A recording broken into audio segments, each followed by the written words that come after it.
పేదోళ్ళకే ఇస్తాం. దయచేసి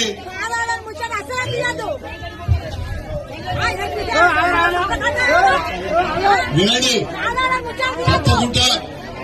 తప్పకుండా ఇల్లు లేని వాళ్లకు పేదవాళ్ళకే మనం ఇందిరమ్మ ఇల్లు ఇచ్చుకుందాం. ఇందులో రెండో ఆలోచన ఆగమా నేను మాట్లాడతాను.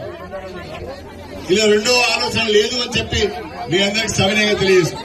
మళ్ళా పేదవానికి ఇల్లు. ఒక నిమిషం అమ్మ ఒక మాట నా మాట ప్రభాకర్ ఒక నిమిషం నాకెళ్ళి చూడండి అమ్మ ఒక నిమిషం నాకెళ్ళి అమ్మ ఒక మాట అమ్మ ఇప్పుడు నువ్వు అడిగింది కరెక్టే.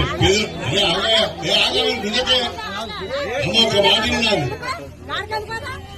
రాకమ్మా ఇంటికి రాకుండా మాట అంటున్నా. ఇప్పుడు రేపు మళ్ళా ఇల్లు కావాలి అంటే మనమే ఇవ్వాలి, వాళ్ళు ఇయ్యలేరు.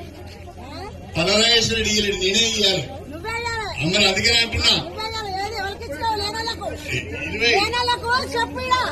24 మందికి ఇల్లు ఇచ్చినాం.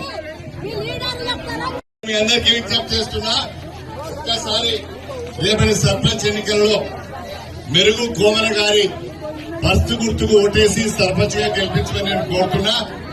రేపు ఇల్లు కావాలన్నా రోడ్లు కావాలన్నా చేసే బాధ్యత నాది అని చెప్పి నేను మీ అందరికీ కూడా సవినయంగా తెలియజేసుకుంటూ సెలవు తీసుకుంటున్నాను. మెరుగు అలాగే బాబు మీరు అలాగే మాట్లాడకండి, మీరు రండి. ఆమె మరి ఎక్కువ చేస్తుంది, మీరు రండి. ఆమె ఈ టీవీ వాళ్ళు కావాలని చేస్తాంటారు, మీరు కూడా కావాలి, అవసరం లేదు రండి. ఆగి నువ్వు ఒకదానే కాదు, చాలా మంది ఉన్నారు కదా.